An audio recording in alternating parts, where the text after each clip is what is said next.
What's up, you guys? Ryan here. I made a video a few years back talking about my traumatic game experiences, and in that video, I briefly touched upon my experience with a game called Doki Doki Literature Club. It's about time I finally told the full story. Please click off this video if the topic of suicide is triggering for you. So, the game itself I was introduced to from the internet. Back when I first played it was when it was exploding. Channels like Game Grumps and like any other Let's Play channel were exploding off this game. And even some of my favorite review channels were making videos on it, like Relax. And I wanted to watch the videos, but every time I started most of those videos, they would say, hey, you should go play this game for yourself. And I've never been a visual novel kind of guy. Like, my most experience with visual novels were like Flash games and stuff, like the uncle who works for Nintendo. I've never been big on them, but Doki Doki was exploding so much, I was like, I have to see what's going on with this. I love slice of life anime, I love romance stories, and people were saying that there was something unique about this one. And I was like, you know what, it's free to play. My laptop at the time couldn't even run Roblox that well, but it could run Doki Doki. So I played it. I was living with a few of my friends at the time, and they were like, "Oh, you're diving into Doki Doki? Good luck, man." I was like, "What do you mean?" They're like, "You'll know when you get there." And I remember when I started up the game, I didn't catch the warning. I didn't pay much attention to it. I remember seeing the main menu. I'm like, "Oh, this is going to be a happy game." It was my fault for disregarding the warning in the beginning, especially when I started it up again later on and was like, "You know what? Maybe I should take that warning a little more seriously." I didn't get anything I didn't get anything spoiled for me. I went into it as blind as possible. And I like the art style. I think the characters are very appealing. I like Natsuki, I like Sayori, I like Yuri. Monika's really good too. The one that I gravitated towards liking the most was Sayori.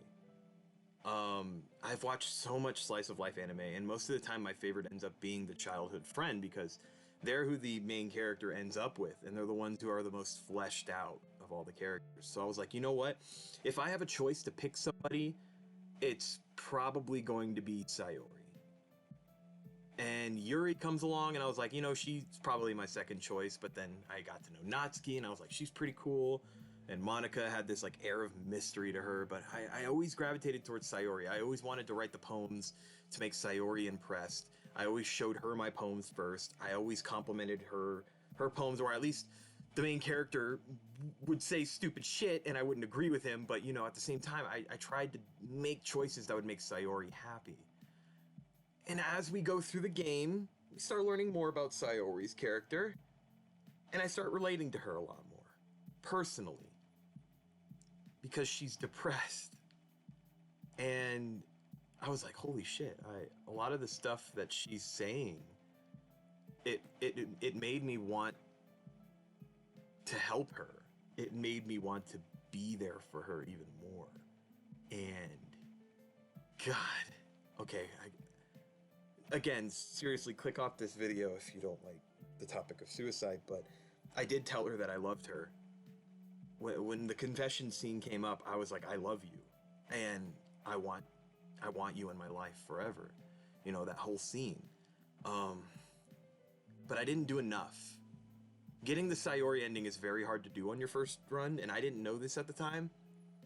And I was getting progressively more scared as the days went by. Sayori stopped showing up to class. The main character wasn't going to check up on Sayori at all, and I was worried. And then Monica says something like, I think you left your friend hanging there. And that really fucking scared me. I'm like, this better not go where I think it's going. And then we get to the gently opening the door scene.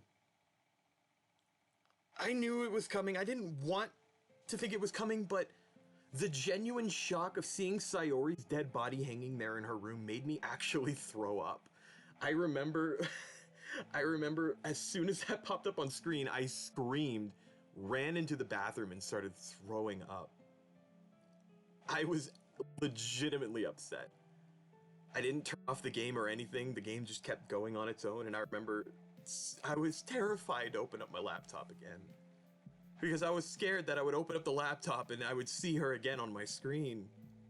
And that song, and that fucking song, Sayonara, it still gives me chills to this day.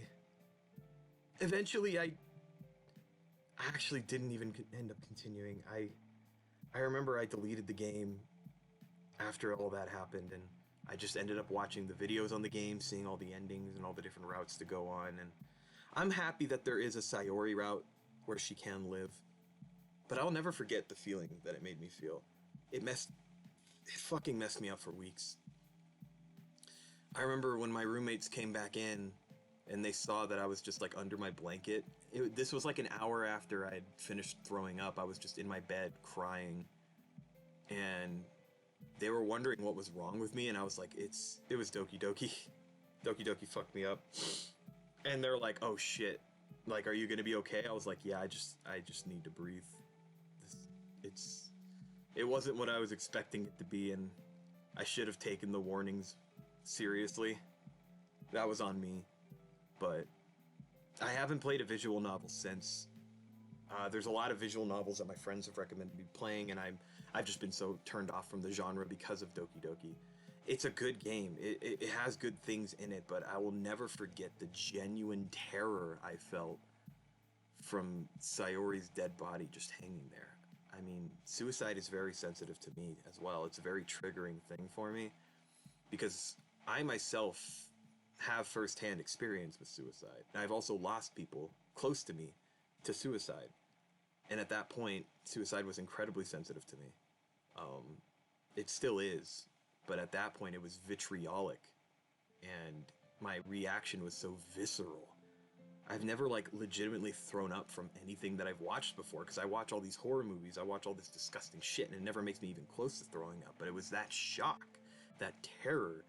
I'll never forget that. And games like visual novels scare me because sometimes they're just impossible to predict where they'll go. Maybe someday I'll play one that's wholesome, but as it stands now, I don't know if I can continue. But yeah, that's my experience with Doki Doki. I didn't finish it myself, but I do know all the endings. I did watch it on YouTube. My first route was a Sayori route, and it fucked me up. I don't know if a lot of people have similar experiences to the game like that, but I would love to hear all of your experiences with Doki Doki. If you played it yourself or if you watched content on YouTube, just let me know. Yeah, I would really appreciate any comments that I get on here.